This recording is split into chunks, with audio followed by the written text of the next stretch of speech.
Iran Gulf কান্ট্রিগুলোর উপর আক্রমণ করছে। আজ 5 তারিখ, মাত্র 6 দিনে শত শত মিসাইল দুবাই, রিয়াদ, দোহা, মানসুমানির দিকে গেছে। কিন্তু ইরান গালফ কান্ট্রিগুলোকে কেন অ্যাটাক করছে? এটা কি কেবলমাত্র প্রতিশোধের জন্য, নাকি এর পেছনে কোনো স্ট্র্যাটেজি রয়েছে? চলো বোঝার চেষ্টা করি। 28 ফেব্রুয়ারি US Israel operation Epic Fury চালায়। আয়াতুল্লাহ আলী খামেনি সহ ইরানের টপ লিডারশিপ মারা যান। এর জবাবে ইরান গত 6 দিনে গালফের 6টা country UAE, Saudi, Bahrain, Qatar, Oman, কুয়েতে হামলা চালিয়েছে। 541টা plus ballistic missile, 1455 plus drone এবং 11টার বেশি ক্রুজ মিসাইল ছুড়েছে। কিন্তু এর পেছনে ইরানের ইন্টেনশন কি? 3টে পয়েন্ট। 1, প্রতিশোধ নেওয়া।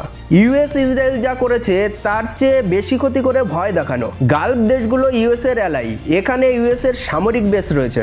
এখানে অ্যাটাক করা মানে ইউএস এর ব্যাকইয়ার্ডে অ্যাটাক করা। 2, যুদ্ধকে কস্টলি করে তোলা। ইরান অ্যাটাকের জন্য সস্তা মিসাইল আর ড্রোন ইউজ করছে, কিন্তু সেগুলোকে ইন্টারসেপ্ট করতে গেলে কস্টলি মিসাইল ইউজ করতে হচ্ছে। তাছাড়া ইরান এনার্জি ইনফ্রাস্ট্রাকচার টার্গেট করছে, যাতে তেলের দাম বাড়িয়ে বিশ্ব অর্থনীতিতে চাপ তৈরি করা যায়। আজকের আপডেট অনুযায়ী হরমুজ স্ট্রেটে ট্যাঙ্কার ট্রাফিক 90% ড্রপ করেছে। তাছাড়া ইরান 2019-এর মতো এবারও সৌদি অয়েল ফিল্ড অ্যাটাক করছে। 2019-এ অ্যাটাকের পর সৌদির অয়েল প্রোডাকশন 50% কমে গেছিল। 3, ইরান তার প্রক্সি সংগঠন হিজবুল্লাহ, হাউতি এদের মনোবল ধরে রাখতে চায়।